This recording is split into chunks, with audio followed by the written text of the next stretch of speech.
Hello friends, आज की video बहुत ही ज़्यादा इंटरेस्टिंग होने वाली है क्योंकि हम सिखाने वाले हैं एक्टिवाइज और पैसिवाइज जो सेंटेंस हैं उनको इजी तरीके से, इजी मेथड से कैसे सिखाया जाता है। बच्चों की तरह इंग्लिश है।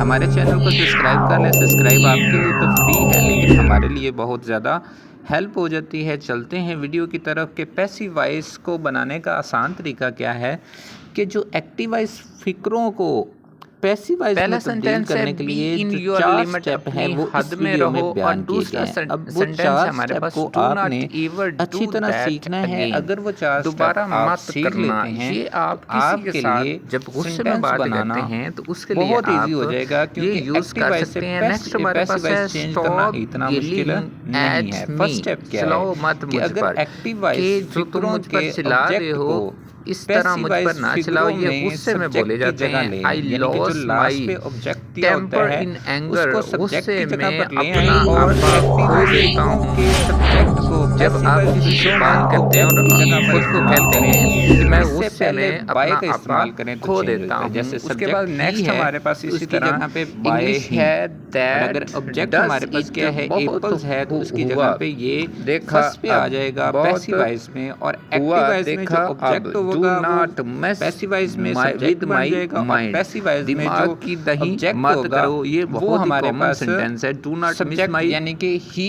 With my eats apples. Mind. इसी उसके तरह बाद है हमारे पास है watch next step. Second step क्या योर है? अगर माउथ, एक्टिवाइज जुबान फिक्रों संभाल में के, कि आप मुझसे कोई जुबान इमदादी संभाल फेल के बात मौजूद हो करो। और वट इसे द पैसिवाइज फिक्रों में हैक इस्तेमाल यू करें। Are you doing. इमदादी फेल तुम क्या इस्तेमाल करते वक्त फजूलियात सब्जेक्ट कर के रहे हो साथ या वाहिद या क्या जमा फजूल होने का बातें कर ख्याल रहे हो। ज़रूर रखें। यानी कि वट एक्टिवाइज द फिक्रों में इमदादी हैक फल तो आर मौजूद होगा, यू इसे डूइंग। पैसिवाइज तुम फिक्रों में क्या फजूलियात इस्तेमाल करें कर रहे हो। नेक्स्ट और हमारे उसकी पास जगह है पे वट यानी डू कि यू ये आपने थिंक खास ख्याल रखना है। जैसे ही क्या इज चीज हो ईटिंग एप्पल तो वट इसकी डू जगह यू पे थिंक आर हो यू जाएगा। आर एप्पल्स क्या आर चीज बीइंग हो ईटन तुम। By him. आर यू एक्टिवाइज में किडिंग मी। वो आर इस यू जो होगा किडिंग इमदादी मी। फेल क्या वो मजाक आर कर में रहे हो चेंज हो मुझसे जाएगा। कि यानी तुम कि मुझसे कुछ मजाक नया कर रहे हो, सीखते इतनी हैं। बातें कर वाहिद रहे हो। है आर जमा हो यू जाएगी और जमा है तो वो क्या वाहिद में मजाक चेंज हो जाएगा। कर तो रहे ही हो। इज उसके बाद नेक्स्ट ईटिंग हमारे और पास है उसकी आई जगह पे नाउ। आर यूज चैनल करेंगे। को इसके सब्सक्राइब साथ करें नोट आपने या ये देम रखना है, आई ये विल अपने माइंड में शो रखना है हिम कि या अगर देम, यानी हिम की जगह एक्टिवाइज पे फिक्रों में कोई आप इमदादी देम भी फेल लगा ना सकते हो हो तो और हिम सेकंड भी स्टेप लगा छोड़कर सकते थर्ड हो। स्टेप शुरू मैं करते देख हैं। लेता हूँ, पैसिवाइज मैं फिक्रों देख में लेता डज, हूँ। शो टू या वॉच डिड हरगिज क्या हुआ। इस्तेमाल नहीं सो होते। वट इस बात तो का आपने क्या खास हुआ। ख्याल रखना है कि डू कितने या आसान डज सेंटेंस या है, डिड बस आपने कभी भी डेली इसको इसमें रिपीट करना है इस्तेमाल और आपको नहीं इंग्लिश करेंगे। सीखना अब बहुत थर्ड पार्ट आसान क्या हो है? जाएगा। थर्ड स्टेप क्या स्टॉप आपने याद गेटिंग रखना है इन माई कि वे। थर्ड स्टेप में मेरे रास्ते पैसिवाइज में मत आओ। फिक्रे जो हैं स्टॉप गेटिंग बी के इन माई 8वें वे। मेरे फॉर्म रास्ते में यानी कि बी मत आओ। Is am I are have was were nothing to being do with या यू। बीन कोई में ताल्लुक से नहीं किसी एक मेरा फॉर्म को तुमसे। इस्तेमाल करें। आई हैव इस बात नॉथिंग को आपने नोट रखना है, टू अपने माइंड में रखना है। अब सवाल ये पैदा होता है कि पैसिवाइज फिक्रों में बी की कौन सी फॉर्म की जाती है, इस्तेमाल की जाती है। इस मकसद के लिए एक्टिवाइज फिक्रों में मौजूद वर्ब की फॉर्म पर नज़र रखते हुए मुदज्जल अमूर का यह ख्याल रखें। नंबर 1 पे है कि अगर एक्टिवाइज फिक्रों में वर्ब की फ़र्स्ट फॉर्म हो तो, अब देखें एक्टिवाइज फिक्रों में अगर वर्ब की फर्स्ट फॉर्म आती है तो पैसिवाइज फिक्रों की ख़ास पहचान हो जाती है। अब नेक्स्ट हमारे पास है पैसिवाइज फिक्रों की ख़ास पहचान कैसे होती है। इंग्लिश ज़बान में एक वर्ब भी इस्तेमाल होता है। इस वर्ब को अमूमी तौर पर 8 फॉर्म्स होती हैं जो दर्ज झैल हैं।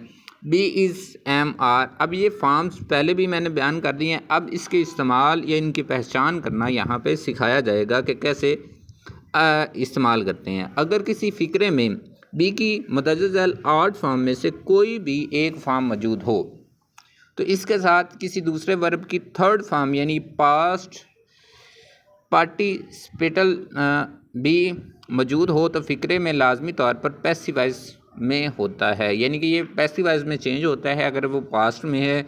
और इसमें नंबर 1 पे क्या है, जैसे a letter is written, flower are being plucked, he will killed, they were punished, the enemies has been defected, let's the door be open. अब यहाँ पे क्या हर जो है वो फॉर्म्स यूज़ कर रही है, इज़ भी आ रहा है, बीइंग भी आ रहा है, बी भी आ रहा है, ये सारे फॉर्म्स इसमें यूज़ कर रहे हैं। मतअद्दिल फ़िक्रों में बी को की कोई ना कोई फॉर्म मौजूद है और इसके साथ वर्ब की थर्ड फॉर्म भी इस्तेमाल है, लिहाजा ये तमाम फ़िक्रे पैसिव वॉइस में हैं। फ़िक्रों में दो ऑब्जेक्ट का इस्तेमाल है। बाज़ औक़ात किसी एक्टिव वॉइस फ़िक्रे में दो सब्जेक्ट इस्तेमाल होते हैं। सब्जेक्ट मतलब फॉर एग्ज़ाम्पल ही भी आ रहा है और आई भी आ रहा है। अब इसमें दो सब्जेक्ट हो रहा है। अब इसमें होते हुए में इसमें से किसी एक ऑब्जेक्ट आमतौर पर पर्सनल होता है, यानी शख्सी होता है। ऐसे ऑब्जेक्ट को इनडायरेक्ट कहते हैं, जबकि दूसरे ऑब्जेक्ट किसी चीज़ के बारे में बताता है, इसे डायरेक्ट ऑब्जेक्ट कहते हैं। एक्टिव वॉइस फ़िक्रे में इन दोनों ऑब्जेक्ट में आमतौर पर इनडायरेक्ट ऑब्जेक्ट इस्तेमाल किया जाता है, जबकि डायरेक्ट फ़िक्रों के बाद में आता है।